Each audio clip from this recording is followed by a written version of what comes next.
The shadow অডিওগ্রাম চ্যানেলে সকল শ্রোতা বন্ধুদের স্বাগত। আজকে আমি প্রচেত গুপ্তর লেখা একটি গল্প ধর্ষিতা এটি পাঠ করব। গল্পটি সম্পূর্ণরূপে প্রাপ্তবয়স্কদের জন্য। গল্পটি ভালো না লাগলে দয়া করে এড়িয়ে যাবেন, আর গল্পটি ভালো লাগলে অতি অবশ্যই আমাদের চ্যানেল দ্য শ্যাডো অডিওগ্রামকে সাবস্ক্রাইব করে আমাদের পাশে থাকবেন। তাহলে শুরু হচ্ছে আজকে আমাদের গল্প ধর্ষিতা।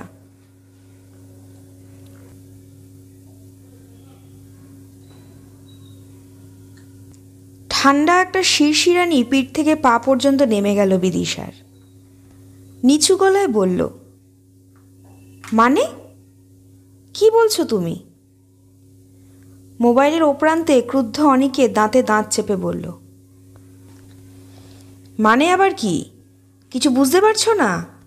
ধর্ষিতা, ওকে ধর্ষণ করা হয়েছে। একজনও করতে পারে, মেবি মোর দ্যান ওয়ান। মুহূর্তখানেক থমকে বিদিশা বিষয়টা বোঝার চেষ্টা করে। না, পারে না। ভয়ার্ত গলায় বলে, আসতে বলো, আমাকে ধমকাচ্ছ কেন? আমার কি দোষ? চাপা গলায় হিসিয়ে ওঠে অনিকেত।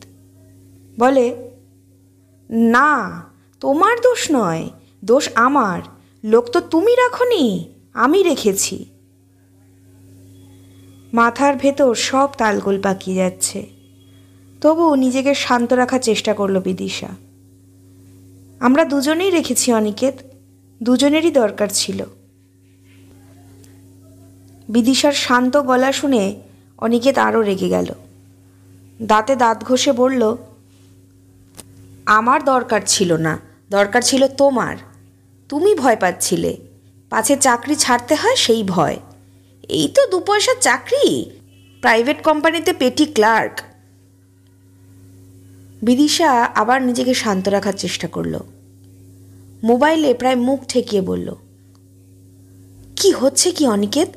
তোমার ওখানে সবাই শুনতে পাচ্ছে। তুমি কি ঝগড়া করতে চাইছো? খবরটা কে বলল?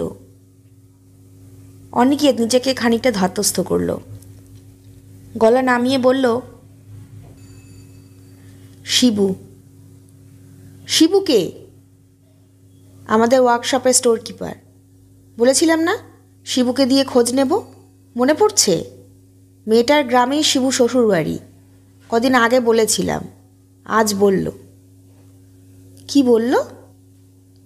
বললাম তো কি বলল, এত এখন বলতে পারবো না। ও সব জেনেছে, নাম ধাম ঘটনা সব। পাট ক্ষেত না ধান খেতে পড়েছিল, ফুল অফ ব্লাড। বাকিটুকু ফিরে বলবো। এই জন্যই বলেছিলাম, লোকটোক রাখার আগে ভেবে চিনতে রাখো। এখন কি হবে বুঝতে পারছো? অনিকেতের গলা নার্ভাস। মুঠোয় ধরা ফোনটাকে কানে চেপে চারপাশে দ্রুত তাকিয়ে নিল বিদিশা। অন্যদের নিয়ে চিন্তা নেই, চিন্তা পাশের টেবিলের মঞ্জুদিকে নিয়ে। অন্যের টেলিফোনে আড়ি পাতায় এই মহিলা নিজেকে একটা চূড়ান্ত দক্ষতায় নিয়ে গেছে। শুধু অ্যাকাউন্টস ডিপার্টমেন্টে নয়, গোটা অফিসেই এই ব্যাপারে তার সুখ্যাতি ছড়িয়ে আছে। একজন বয়স্ক মহিলা কিভাবে যে এমন ছেলে মানুষই করে। ফোনে কথা বলার সময় মহিলা কাছাকাছি থাকলে সবাই সাবধান হয়ে যায়। বিদিশাও সাবধান হলো। ফিসফিস করে বলল, আমি তো দেখে শুনেই রেখেছি। কাশীপুরের রান্নার মাসিতে এর আগেও লোক দিয়েছিল, রিচি হওয়ার সময়। নার্ভাস গলাতেই অনিকেত ঝাঁঝিয়ে ওঠে। বলল, কাশীপুরের রান্নার মাসির কথা বলে কি হবে? এই মেয়ে তো তার বাড়িতে বাক্স প্যাটরা নিয়ে ওঠেনি, আমাদের ফ্ল্যাটে উঠেছে। ছি ছি, আমি ভাবতেও পারছি না একটা এইরকম মেয়ে বাড়িতে ঘুরে বেড়াচ্ছে। বিদিশা ঢোক গিলে বিপন্ন গলায় বলল, বাইরে থেকে দেখে এই জিনিস বোঝা যায়? অনিকেত বিরক্ত গলায় বলল, বাইরে থেকে দেখে কোন জিনিস বোঝা যায় আর কোন জিনিস বোঝা যায় না আমি জানি না। চেনো না, জানো না, একটা ওই বয়সের মেয়েকে হুট করে বাড়িতে ঢুকিয়ে দিলে কোন আক্কেলে? তোমার তাড়াহুড়োর জন্যই এরকম হলো। যেভাবে চাকরিটা রাখবো, দরকার হলে চোর ডাকাত খুনির হাতে রেখে তুমি অফিসে ছুটবে। তার থেকে কমই বা কিসের, বরং অনেক বেশি। ভাগ্যিস লালগোলা নামটা চেনা লেগেছিল, মনে পড়ে গেল শিবু শ্বশুরবাড়ি ওখানে। স্বামীর ধমকে বিদিশার একই সঙ্গে ভয় করছে, আবার রাগও হচ্ছে। হাতের পেনটা টেবিলের ওপর রেখে বলল, কি খোঁজ নেব? ধর্ষিত কি না? কাজের লোক চোর কি চোর না সেইটাই খোঁজ নেওয়া যায়, ধর্ষিত কি না খোঁজ নেওয়া যায় না। তাছাড়া ওই মেয়ে তো কাজের লোক নয়, রিচির অ্যাটেন্ডেন্ট। অনিকেত উদ্বিগ্ন গলায় বলল, সেই কারণেই তো চিন্তা। একটা 8 বছরের মেয়ের অ্যাটেন্ডেন্ট যদি একটা... যাক, যা ভালো বোঝো করো। তোমার মেয়ে, তোমার চাকরি, তোমার লোক, সব তুমিই ডিসাইড করেছো, এটাও করো। অনিকেত ফোন কেটে দেওয়ার পর বিদিশা পাশের টেবিলের দিকে তাকালো। মঞ্জুতি টেবিলের ওপর পানের কৌটো খুলে খিলি পরীক্ষা করছে। আগে অফিসে বসেই পান সাজত, এখন কৌটোতে সেজে নিয়ে আসে। মুখে দেওয়ার আগে খিলি খুলে পরীক্ষা করে নেয় চুন সুপরি ক্ষয়ের ভাগে গোলমাল হয়ে গেছে কিনা। বিদিশার দিকে তাকিয়ে অল্প হাসল। কিছু শুনল কি? শুনলে শুনবে, মঞ্জুদির আড়িপাতা নিয়ে ভাববার সময় নয় এখন। কান মাথা ঝাঝা করছে বিদিশার। সে কি করবে এই সময়? কি করা উচিত? টেবিলে পড়ে থাকা পেনটা তুলতে গিয়ে বিদিশা বুঝতে পারল তার হাত কাঁপছে। ভয়ে বাথরুমে গিয়ে চোখে মুখে জল দিয়ে এলে ভালো হতো। এই সবে টিফিন শেষ হলো, এখনই আবার উঠবে? আজকাল অফিসে ঘন ঘন টেবিল ছাড়া মুশকিল। সেকশন অফিসার খিটির মিটির করে, বেচারি চাপে আছে। চাপে শুধু সে নয়, সকলেই আছে। নতুন ম্যানেজারের চাপ। অফিসে ম্যানেজার বদলালে প্রতিবার এরকম হয়, কিছুদিন চাপাচাপি চলে। এবার একটু বেশি সময় ধরেই চলছে। 3 মাসের ওপর হয়ে গেল। অ্যাটেন্ডেন্স নিয়েও খুব কড়াকড়ি। এই 3 মাসে ম্যানেজার নিজে সারপ্রাইজ ভিজিট দিয়েছে অন্তত 17 বার। টেবিল ফাঁকা দেখলেই ধরে ধরে খাতায় লাল কালি মেরেছে। সব মিলিয়ে পরিস্থিতি জটিল। ইতিমধ্যেই দুজনকে কলকাতার বাইরে ট্রান্সফার করেছে। সকলেই ভয়ে ভয়ে আছে। এই কারণেই রিচির জন্য পাগলের মতো লোক খুঁজছিল বিদিশা। মেয়েটার জন্য সপ্তাহে 3 দিন পর্যন্ত লেট হয়ে যাচ্ছিল। 8:30টার মধ্যে বেরোতে হয়। তার আগে মেয়েকে তৈরি করে শুধু স্কুলে পাঠানো নয়, ফিরলে কি খাবে কি পরবে সব গুছিয়ে রাখতে হবে। ওইটুকু মেয়েকে বাড়িতে কার কাছে রেখে আসবে? শিলিগুড়ি থেকে মা এসে 1 মাসের ওপর রইল, কিন্তু কতদিন? ওখানেও তো তার সংসার আছে। বাবার শরীর ভালো নয়, বয়স হয়েছে। কিছুদিন অফিসে আসার পথে রিচিকে শ্বশুরবাড়ি রেখে আসতো, আবার ফেরার পথে নিয়ে যেত। সেও সমস্যা। সল্টলেক থেকে কাশীপুর একদম উল্টো পথ হয়ে যায়। পরিশ্রম হতো খুব। মেয়েটা বড় হচ্ছে, স্কুলের টাইম বেড়েছে। অত টানা হেঁচড়া তারও পোষাচ্ছিল না। তার ওপর রিচিও সমস্যা করছিল। বুড়ো দাদু দিদার কাছে এখন আর বেশি সময় থাকতে চায় না সে। দুরন্ত মেয়েকে ওরাও সামলাতে পারে না, সব সময় অ্যাটেনশন চায়। পেন বন্ধ করে বিদিশা উঠে পড়ল। করিডোর পেরিয়ে বাথরুমে এলো। বেসিন খুলে চোখে মুখে জলের ছিটে দিল। বেশি দিতে পারল না। পাউডার লিপস্টিক সব উঠে গেলে বিশ্রী দেখাবে, মনে হবে কান্নাকাটি করেছে। টেবিলে ফিরে এসে ফাইল খুলে বিদিশা বুঝতে পারল তার কান্নাই পাচ্ছে। এই অবস্থায় কি কাজে মন দেওয়া যায়? অনেকে যা বলল তা যদি সত্যি হয় তাহলে মারাত্মক। অনেক কষ্টে উমাকে পাওয়া গেছে। একটা সবসময়ের লোকের জন্য বিদিশা কাকে না বলেছিল। প্রতিবেশী, অফিসের কলিগ, আত্মীয় স্বজন, বাড়ির ঠিকে কাজের লোক, এমনকি বাজারের সবজিওয়ালাকে পর্যন্ত।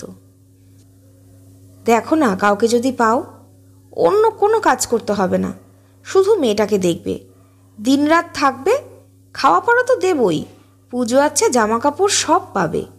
ছোটোখাটো মেয়ে হলে সব থেকে ভালো, রিচির সঙ্গে গল্প করতে পারবে, খেলতে পারবে, বন্ধুর মতো থাকবে। স্কুল থেকে ফিরলে খেতে দেবে, দুপুরে ঘুম পাড়াবে, বিকেলে ছাদে নিয়ে যাবে। তারপর তো আমি অফিস থেকে ফিরেই আসছি। একেবারে ছোট মেয়ে পাওয়া গেল না। কাশীপুরে রান্নার মাসি উমার কথা বলল। বয়স কিন্তু একেবারে কম নয় গো দিদি। বিদিশা আগ্রহ নিয়ে জিজ্ঞেস করল, তা কত? কমও যেমন নয়, তেমনি আবার খুব বেশিও নয়, ওই 14-15 হবে। বিদিশা বলল, ও মা, সে তো বেশিই হলো। দেখলে বুঝতে পারবে না, রোগা বোগা চেহারা। কাজকর্ম পারবে? করেনি কখনো, তবে শিখে নেবে। তুমি তো বলছো ভারী কিছু করতে হবে না। বিদিশা ভুরু কুঁচকে বলল, আরে ভারী না হোক, রিচিরটা তো করতে হবে। সকালে টিফিন করে দেওয়া, ড্রেস পরিয়ে স্কুল বাসে তুলে দেওয়া, দুপুরে ফিরলে স্নান টান করিয়ে ঠিকমতো খেতে দেবে, তার ওপর এটা সেটা টুকটাক তো থাকবেই। সে কেন পারবে না, খুব পারবে। রিচি কিন্তু খুব ছটফটে, তুমি তো জানোই। দুরন্ত মেয়েকে সামলাতে হলে গায়ে জোর লাগবে, একটুতে হাঁপিয়ে পড়লে চলবে না। রান্নার মাসি হেসে বলে, ও মা, কিছু না পারলে চলবে কেন? টাকা যখন পাবে কাজ তো করতেই হবে। বিদিশা মনে মনে খুশি হলো। একটু বড় হলেই ভালো, ভরসা করা যাবে। শুধু রিচির জন্য রাখলেও সংসারের আর 5টা কাজ পারবে। অফিস থেকে ফিরে আর নিজে চা বানিয়ে খেতে ইচ্ছে করে না, ক্লান্ত লাগে। প্রাইভেট কোম্পানিগুলোতে আজকাল খুব খাটায়। ছুটি ছাটার দিনে সঙ্গে থেকে ঘরদোর গোছাবে, ফ্ল্যাটের ঝুল ঝাড়তে হাঁপ ধরে যায়। তার ওপর মাসে 1 দিন করে রান্নাঘর বাথরুম পরিষ্কার। অনেকের তো কুটোটি নাড়ায় না, দোকান বাজার করতে বললেও বিরক্ত হয়। তার ওপর মাসের মধ্যে 10 দিন ট্যুরে থাকে। মনের খুশি ভাব লুকিয়ে বিদিশা বলল, মাসি, ওই মেয়ে আবার পাকা নয় তো? এই বয়সের মেয়ে, ভয় করে। পাড়া বেড়ানো, সিনেমা টিভি দেখা, এই ধরনের মেয়ে হলে কিন্তু চলবে না আমার। দাদাবাবু রাগ করবেন। গ্রামের মেয়ে, ওসব এখনো শেখেনি। কোন গ্রাম? আমার ননদের যেখানে বিয়ে হয়েছে, লালগোলার কাছে।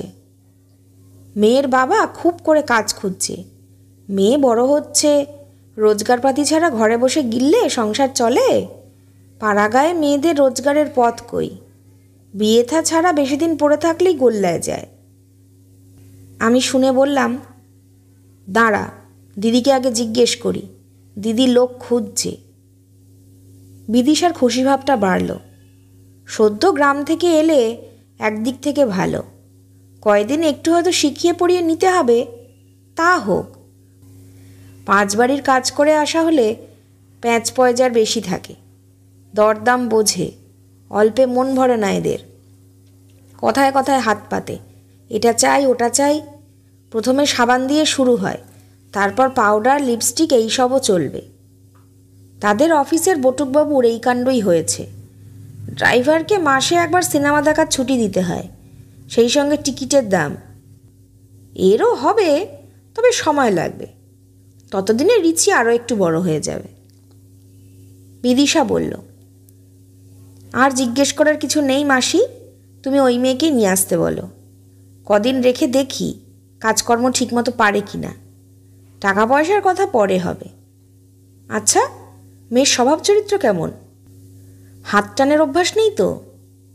আমরা কিন্তু বাড়ি ওর হাতে ফেলে বেরিয়ে যাব। সেসব আমি বলেই নিয়েছি দিদি, সেদিক থেকে কোনো গোলমাল নেই। সেদিক থেকে যে কোনো গোলমাল নেই, উমাকে দেখে প্রথম দিনই বুঝেছিল বিদিশা। সত্যি রোগা চেহারা, বয়স 14 বলে মনেই হয় না, 15 তো নয়। বিদিশা তীক্ষ্ণ চোখে দেখে নেয়। এই বয়সে যে স্বাভাবিক বাড়বাড়ন্ত হওয়ার কথা, এই মেয়ের তা প্রায় কিছুই নেই, থাকলেও চট করে চোখে পড়ার মতো নয়। এটাও ভালো, চেহারা সেরকম হলে দোকান বাজারে পাঠানো যেত না। রাস্তায় ছেলেপিলে থাকে। অপুষ্টির শরীর সেদিক থেকে নিশ্চিন্তই করল বিদিশাকে। শুধু অপুষ্টিও নয়, গায়ের রঙও ময়লা, সাধারণ ময়লা নয়, অতিরিক্ত ময়লা। তবে গরিব ঘরের কালো মেয়েরা কোনো এক আশ্চর্য কারণে লুকিয়ে চুরিয়ে খানিকটা সৌন্দর্য পেয়ে যায়।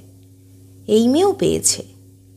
উমার চোখে মুখে একটা আলগা স্ত্রী আছে, বালিকা সুলভ নিষ্পাপ ভাব, এক মাথা জট পাকানো চুল, আর বড় বড় চোখ দুটো থাকায় ভাবটা যেন আরও বেড়েছে। সব থেকে আনন্দের বিষয় হলো, প্রথম দর্শনেই উমাকে রিচির পছন্দ হয়ে গেল। রোববার সকালে ছেঁড়া ক্যাম্বিসের ব্যাগ হাতে বাড়িতে গুটি গুটি পায়ে ঢোকার মিনিট 15 পরে রিচি তার উমা দিদিকে পুতুল সাম্রাজ্য চেনাতে বসে গেল। বিদিশা অবশ্য অ্যালাউ করেনি। জট পাকানো চুল থেকে উকুন মারতে গোটা বেলা মাথায় কেরোসিন মাখিয়ে বারান্দায় বসিয়ে রেখেছিল ঠায়।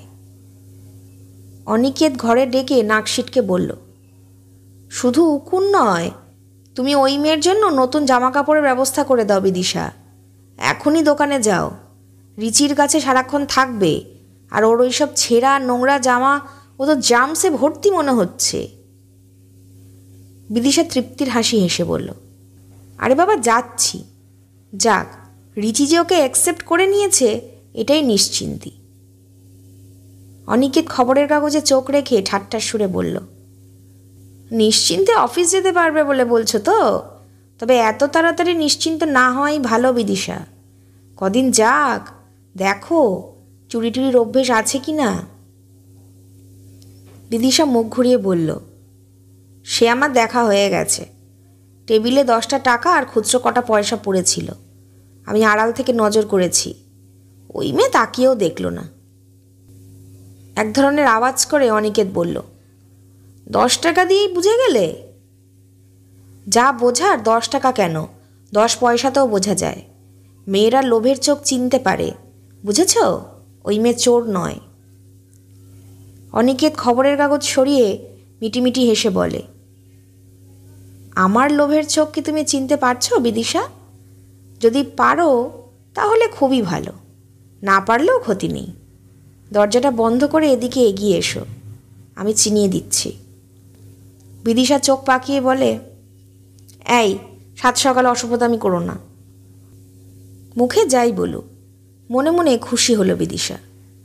আসলে উমাকে পাওয়ার কারণে অনিকেতেরও টেনশনটা অনেকটা রিলিভ হয়েছে। রিচিকে নিয়ে সেও কম দুশ্চিন্তার মধ্যে ছিল না। প্রতিদিন কাজে বেরোনোর আগে বলতো, তুমি চাকরিটা এবার ছেড়ে দাও বিদিশা, মেয়েকে দেখো। সে কি জানে না এই বাজারে চাকরি ছাড়া মুখের কথা নয়, যতই কম হোক, টাকা তো। তাছাড়া বিদিশাও পারবে না, সবসময় স্বামীর কাছে হাত পাতা যায় না। প্রথম দিনই বিকেলে সস্তার ডোরাকাটার নতুন স্কার্ট ফ্রক পরে উমা ছাদে রিচির সঙ্গে বেদম ছোটাছুটি করল। কে বলবে এই মেয়ে মাত্র কয়েক ঘন্টা হলো এই বাড়িতে এসেছে? বহুদিন পর সেই রাতে রিচি ঘুমিয়ে পড়ার পর বিদিশা শাড়ি ছেড়ে রেখে স্বামীর কাছে উঠে এলো। অনিকে দ্রুত হাতে তার ব্লাউজ খুলতে খুলতে বলল, তোমার ওই উমা না রমা শুয়েছে কোথায়? বসার ঘরে বিছানা করে দিয়েছি। বউয়ের ব্লাউজে হাত দিয়ে অনিকেত বলল, দেখো যদি টেকে। পিছনে বেশি টিকটিক না করলেই টিকবে। উফ, আস্তে খোলো, খোঁচা লাগছে। অনিকেত খানিকটা উঁচু হয়ে বিদিশার পিঠ দেখতে চেষ্টা করে। হুকটা কোথাও গোলমাল করছে, আটকে যাচ্ছে। তোমার মা এসে টিকটিক না করলেই হবে। এইবার এসব কেরানি মার্কা ব্লাউজের হ্যাবিট ত্যাগ করো বিদিশা। রাতে নাইটি পরে শোবে, চট করে খোলা যায়। নিজেকে অন্তর্বাস থেকে মুক্ত করতে বিদিশা ঠোঁট টিপে হাসে, বলে, কেরানির কাজ করি, অভ্যাস ছাড়ব কী করে? আর আমার মাকে একাই বা দোষ দিচ্ছ কেন বাপু? তোমার বাড়ির লোক কি বা কম কিসের? এই তো সেদিন রান্নার মাসি বলছিল। বহুদিন পর স্ত্রীর বুকে আদর করতে লাগলো অনিকেত। বিদিশা গাঢ় স্বরে বলল, এই তাড়াতাড়ি করো, রিচি উঠে পড়বে। পড়লে পড়ুক, এই আমি ছাড়ছি না, জড়ানো গলায় বলল অনিকেত। বিদিশা আদর খেতে খেতে ফিসফিসিয়ে বলল, এই জানো, ওই মেয়েটার শরীর এখনো ডেভেলপই করেনি। সে আবার কি? কি আবার? বুকটুক বোঝাই যায় না। ভালো করে একবেলা খাওয়াই জোটে না, বুক হবে কোথা থেকে? আমার অবশ্য সুবিধাই হলো। ডান হাত দিয়ে বউয়ের কোমর জড়াতে জড়াতে অনিকেত বলল, তোমার আবার কি সুবিধে হলো? বিদিশা বলল, বাহ, সুবিধা নয়, পুরুষ মানুষের কুনজরে পড়বে না। অনিকেত বউয়ের কাঁধে আলতো কামড় বসিয়ে বলল, তোমার ওপর আমার নজর কেমন? স্বামীর গালে নিজের নাক ঘষে বিদিশা বলে, খুব খারাপ, একদম কু। আমি কিন্তু তোমার মতো এখনই মার্কশিট দিতে পারছি না বিদিশা। ওই মেয়ের সম্পর্কে খোঁজ খবর নেব। আমাদের ওয়ার্কশপের কার যেন শ্বশুর বাড়ি ওই লালগোলার দিকে। কার যেন এখনই মনে করতে পারছি না, মনে পড়লে বলবো। বাপু, একটু খোঁজ খবর নিয়ে দেখি। বিদিশা চাপা চিৎকার দিয়ে বলে, তুমি এখন আমার দিকে মন দাও তো। একটা সময় তৃপ্ত বিদিশা চিত হয়ে শুয়ে অনুভব করে, উমা নামে রোগাভোগা কালো মেয়েটি তাদের মনে টেনশন শুধু কমিয়ে দেয়নি, শরীরের টেনশনও কমিয়েছে। শরীর শিথিল হয়েছে। দরিদ্র মেয়েটির প্রতি তার এক ধরনের কৃতজ্ঞতা তৈরি হয়। অন্ধকারে ঠোঁটের ফাঁকে হেসে খালি শরীর চাদর ঢেকে পাশ ফিরে শোয়। সেই মেয়ের এই ভয়ঙ্কর কাণ্ড! মাথায় যেন বাজ ভেঙে পড়েছে বিদিশার। অন্যমনস্কভাবে হাতের ফাইলটা দেখা শেষ করে পাঠিয়ে দিল বিদিশা। আচ্ছা, অনিকেত ভুল করছে না তো? হতেও তো পারে শিবু না কি যেন নাম লোকটার, সে হয়তো গোলমাল করছে, একজনের ঘটনা অন্যজনের ঘাড়ে ফেলছে। লালগোলার গ্রামে যে একজনই উমা থাকে তার কি মানে আছে? টেবিলে ছড়ানো কাগজপত্রের আড়ালে মোবাইলে দ্রুত অনিকেতের নম্বর টেপে বিদিশা। তারপর হাতের মুঠোয় যতটা সম্ভব লুকিয়ে ফোনটাকে কানে চেপে ধরে। আবার কি হলো? এই শোনো, খবরটা ঠিক তো? 100% কারেক্ট। আমি আবার শিবুকে জিজ্ঞেস করলাম, ও ডিটেলসে বলল। এই পর্যায়ে অনিকেতের গলা বেশ নার্ভাস। বিদিশা কাঁপা গলায় বলল, কি ডিটেলস? 3 মাস আগের ঘটনা। ভোরবেলা পুকুরে স্নান সেরে ফিরছিল, পাট খেতে টেনে নিয়ে যায়। খবর পেয়ে বাড়ির লোক এসে দেখল পুরো রক্তে মাখামাখি। বর্ণনা শুনে শিউরে উঠল বিদিশা। থাক থাক, আর এসব বলতে হবে না। ইস, এই সকালে? ধর্ষণের সকাল বিকেল বলে আলাদা কিছু হয় না। বাড়িতে ফোন করেছিলে? বাড়িতে ফোন করব কেন? কাঁপা গলায় বলল বিদিশা। না, রিচি আছে, তাই বলছিলাম। রিচির এখনও স্কুল থেকে ফেরার সময় হয়নি, তাছাড়া থাকলেই বা কি? আতঙ্কে চোখ মুখ কুঁচকে যায় বিদিশার। অনেকে চিন্তিত গলায় বলে, ওই মেয়ের সঙ্গে থাকলে অনেক কিছু হতে পারে, বুঝেছ? বিদিশা একটু চুপ করে থেকে বলল, উমার বাড়ির লোক পুলিশে কমপ্লেন করেনি? গ্রামে চট করে ওসব পুলিশ টুলিশ হয় না, কেলেঙ্কারির ভয় থাকে। মেয়ের বিয়ে দিতে হবে না? নিশ্চয়ই মেয়ের বাবা মা ভয় পাচ্ছিল। কে জানে, যেই লোক করেছে তার হয়তো পলিটিক্যাল কানেকশান আছে। এইসব নর্মাল ব্যাপার। নিশ্চয়ই এই কারণে কলকাতায় পাঠিয়ে দিয়েছে, এক ধরনের শেল্টার। পরে এখানেই ছেলে জুটিয়ে বিয়ে দিয়ে দেবে। বিদিশার ভয় বাড়ছে। কাঁদো কাঁদো গলায় বলল, কি করা যায় বলো তো? আমার তো রান্নার মাসির ওপর ভীষণ রাগ হচ্ছে। আজই ফেরার সময় কাশীপুর যাব, ওকে সব বলবো। অনেকে চাপা গলায় ধমক দিল, ও কাজটি করতে যেও না, অনেক করেছো। দয়া করে আর এই জিনিসটা নিয়ে ঘাটাঘাটি করো না। বাবা মা জেনে যাবে, টেনশন করবে। তাছাড়া রিচিকে দেখার জন্য একটা ধর্ষিতা মেয়ে বাড়িতে এনে তুলেছি, এটা ঢাক পিটিয়ে বলার মতো কিচ্ছু নয়। যদি জানাজানি হয়ে যায় বিচ্ছিরি হবে। ঠান্ডা মাথায় কেসটা সামলাতে হবে। দাঁড়াও। কান্না চেপে বিদিশা বলে, ঠান্ডা মাথায় কি করব সেটাই তো বুঝতে পারছি না। কি আবার করবে? বাড়ি গিয়ে মেয়েটাকে ঘাড় ধাক্কা দিয়ে বের করে দেবে। তাছাড়া আরও ঘটনা থাকতে পারে। কি ঘটনা? মোবাইলের ভেতর প্রায় মুখ গুজে দিয়েছে বিদিশা। এইসব মেয়ে অনেক সময় নিজে থেকে এইসব কাণ্ড ঘটায়। বাড়ির লোক তারপর মেয়েকে সরিয়ে ফেলে। গ্রামগঞ্জে কত কি হয় তুমি জানো না বিদিশা। নিজে থেকে করেছে? এটা আমি বিশ্বাস করতে পারছি না অনিকেত। ওই মেয়েকে আমি এতদিন দেখছি। ও প্রান্তে অনিকেত ফের রেগে ওঠে। এতদিন মানে কতদিন? 20-22 দিনও তো হয়নি, এর মধ্যে চিনে ফেললে? রাবিশ! এই জন্যই তোমাদের নিয়ে বিপদে পড়তে হয়। বিদিশা, বাড়ি ফিরে ওই মেয়ের মুখ যেন আমি না দেখি।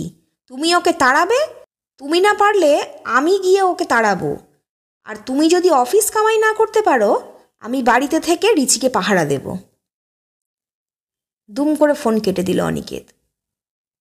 বিদিশা বাড়িতে রিং করল। ফোন বেজে গেল। ধরছে না কেন?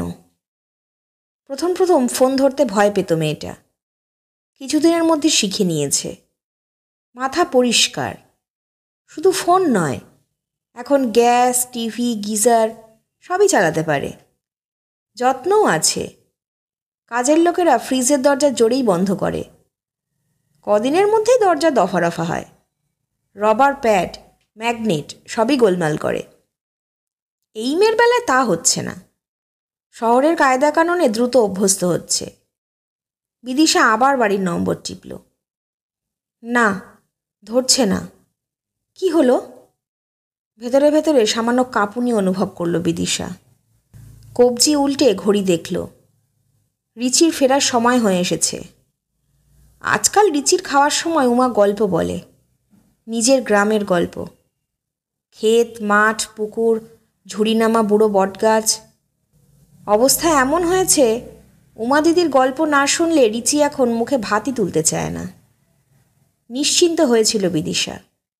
তার নিজের গল্পের স্টক ফুরিয়ে আসছে। সারাদিন এত কাজের পর মেজাজও ঠিক রাখতে পারে না।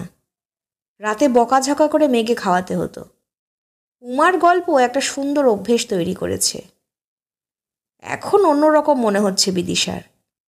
গ্রামের গল্প বলতে গিয়ে মেয়েটার ওইসব ঘটনা বলবে না তো? খারাপ লোকের গল্প?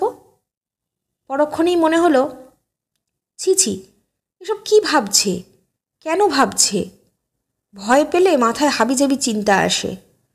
ওইটুকু বাচ্চার কাছে অমন নোংরা ঘটনা কেউ বলতে পারে? অসম্ভব। রুমাল দিয়ে কপাল, ঘাড়ের ঘাম মুছল বিদিশা। কল্পনাও করা যায় না ওই রকম রুগ্ন চেহারার একটা মেয়েকে। শরীরের ভেতর অস্বস্তি হচ্ছে। গাটাও কেমন গুলোচ্ছে। বমি পাচ্ছে। আবার মোবাইলের নম্বর টিপল। উমা ফোন ধরছে না। কেন? খারাপ কিছু হয়নি তো? এবার হাত দিয়েই কপাল মুছল বিদিশা। 3বারের বার ফোন ধরল। তবে উমা নয়, ফোন ধরল রিচি। তার গলায় হাসি। সম্ভবত আগে থেকেই হাসছিল। ফোন ধরেও হাসি থামাতে পারছে না। বিদিশা স্বস্তির নিঃশ্বাস ফেলে। এ কি, তুমি স্কুল থেকে ফিরে এসেছো সোনা? হ্যাঁ মা, আজ হাফ ছুটি দিয়েছে। বিদিশা কষ্ট করে হেসে বলে। তুমি হাসছো কেন সোনামণি? খেয়েছো? উমা দিদি কোথায়? রিচি হাসি না থামিয়েই বলল, আমি খাচ্ছি মা। উমা দিদি একটা খুব মজার গল্প বলছে। মেয়েটার হাসিতে বিদিশা খানিকটা আশ্বস্ত হলো। ফিসফিস করে বলল, তাই নাকি? কি গল্প? রাক্ষসের গল্প মা। একটা রাক্ষস একদিন উমা দিদির গ্রামের পণ্ডের পাশে, মানে পুকুরের পাশে, ঘাপটি মেরে বসেছিল।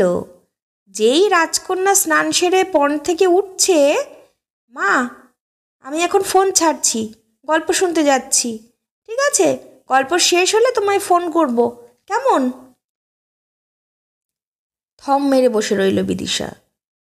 শরীরটা ঝিমঝিম করছে, দুর্বল লাগছে। হাতের তালু দুটো মনে হচ্ছে বরফের মতো ঠান্ডা। উমা তার মেয়েকে পুকুর পাড়ের গল্প বলছে? সেই গল্প? পাশের টেবিল থেকে মঞ্জুদি গলা বাড়িয়ে বলল, কি হলো? আজ যে কর্তার সঙ্গে ম্যারাথন নিয়ে চালাচ্ছ, ব্যাপারটা কি ভাই? ঝগড়া না প্রেম? বিদিশা চুপ করে রইল। উত্তর দিতে ইচ্ছে হচ্ছে না, মাথাটা অল্প ঘুরছে। প্রেশারের গোলমাল হলো? এর কিছুক্ষণের মধ্যেই সেকশন অফিসার ডেকে পাঠায়। আপনার কি শরীরটা খারাপ বিদিশা দেবী? কেন বলুন তো স্যার? ভুরু কুঁচকে বলল বিদিশা। না, সেরকম কিছু নয়, আপনার মুখ দেখে মনে হচ্ছে। তাছাড়া এতটুকু ফাইলে 7 জায়গায় ভুল করেছেন, তার মধ্যে 3টে ভুল তো মারাত্মক। তাই ভাবছিলাম নিশ্চয়ই কোনো সমস্যা হয়েছে। এই ফাইল যদি সাহেবের হাতে চলে যেত, কি কাণ্ড হতো বলুন দেখি। খানিকটা সময় মাথা নামিয়ে দাঁড়িয়ে রইল বিদিশা। বিড়বিড় করে বলল, স্যার, আমি বাড়ি যাব। প্রেশারটা মনে হচ্ছে গোলমাল করছে। আপনি কি একটা ট্যাক্সি ডেকে দেওয়ার ব্যবস্থা করবেন? ট্যাক্সির সিটে মাথা এলিয়ে দিল বিদিশা। খানিক আগে পর্যন্ত মেয়েটার ওপর মায়া হচ্ছিল, এখন ঘেন্না হচ্ছে। গল্পটা কি ইতিমধ্যেই রিচিকে ওর বলা হয়ে গেছে? রাজকন্যা পুকুর থেকে স্নান সেরে ওঠার পর, ইস, তারই দোষ। অনেকে ঠিকই বলেছে, তাড়াহুড়ো করে ফেলেছে বড়। অফিসের চাপে নিজের চাকরি সামলাতে গিয়ে দুম করে অচেনা অজানা কাউকে রেখে দেওয়াটা ঠিক হয়নি তার। আরও অপেক্ষা করা উচিত ছিল, চেনা জানা কাউকে রাখা উচিত ছিল। সেরকম না হলে নিজের চাকরিটাই ছেড়ে দিত। ছেলে মেয়ে মানুষ করার জন্য কত মেয়েকেই তো চাকরি বাকরি ছেড়ে ঘরে ঢুকতে হয়, হয় না? ভাগ্যিস খবরটা অনিকেত জেনেছে, নইলে আরও ভয়ঙ্কর কিছু হতে পারত। শুধু গল্প বলা নয়, উমা যদি নিজে থেকে ওই কাণ্ড ঘটিয়ে থাকে, তাহলে খারাপ লোকের সঙ্গে নিশ্চয়ই এখনও তার যোগাযোগ আছে। না থাকলেও বা কি, মেয়েটা লুকিয়ে থাকবে কতদিন? ওরা ঠিক এখানকার ঠিকানা পেয়ে যাবে। এই তো অফিসের শিবু জেনে গেল, ওই লোকও জানবে। পুকুরের পাশে একটা লোক না 5টা লোক অপেক্ষা করছিল, কে জানে।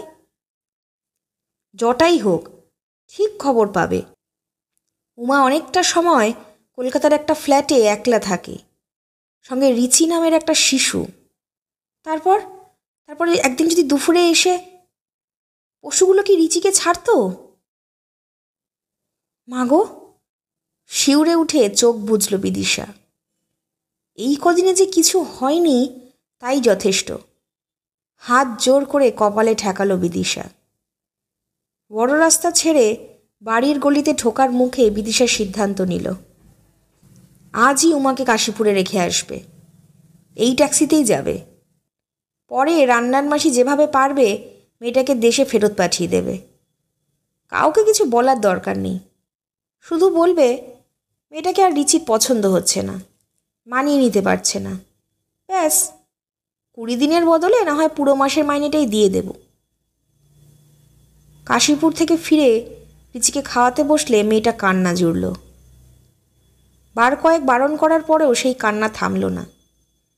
ভাত মাখা এঁটো হাতেই মেয়ের গালে কষে চড় মারল বিদিশা। খবরটা যে ভুল ছিল জানা গেল 1 মাস পর। রাতে খাওয়া দাওয়ার পর শুতে এসে কথাটা বিদিশাকে বলল অনিকেত নিজেই। শিবুই তাকে বলেছে। অনিকেতের কাছে 1 হাত জিভ কেটেছে। সরি দাদা, গ্রাম আর মেয়ে দুটো নামই ভুল করেছিলাম। সেই মেয়ের নাম উমা নয়, তার নাম হলো। স্বচ্ছ একটা নাইটি পরে বিদিশা বসে আছে ড্রেসিং টেবিলের সামনে, চুল বাঁধছে। এরপর হাতে পায়ে ক্রিম দেবে। চাকরি ছেড়ে দেওয়ার কারণে তার হাতে এখন অঢেল সময়। দুপুরে ঘুমোয়, রাতে অনেকটা সময় ধরে প্রসাধন করে, কখনো টিভি দেখে, ইচ্ছে হলে পত্রিকা পড়ে।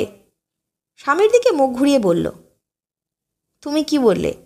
আমরা যে ওকে তাড়িয়ে দিয়েছি বলেছ? অনিকেত মৃদু হেসে বলল, খেপেছ?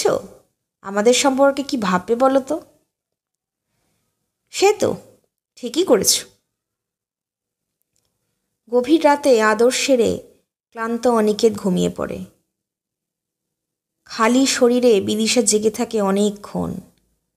ঘুমোতে চেষ্টা করে, পারে না। একটা সময় তার মনে হতে থাকে সে রক্তাক্ত, পড়ে আছে একটা অচেনা পাট খেতে।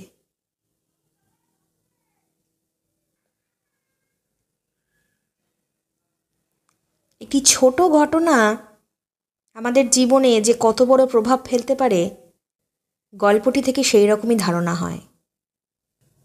গল্পটি ভালো লাগলে অতি অবশ্যই আমাদের চ্যানেল দ্য শ্যাডো অডিওগ্রামকে সাবস্ক্রাইব করে আমাদের পাশে থাকবেন। আপনাদের জানা কোনো গল্প বা অভিজ্ঞতার কথা ডেসক্রিপশন বক্সে থাকা মেল আইডিতে পাঠাতে পারেন। আমরা সেই গল্প পাঠ করব আমাদের চ্যানেলে। সুস্থ থাকবেন, ভালো থাকবেন। নমস্কার।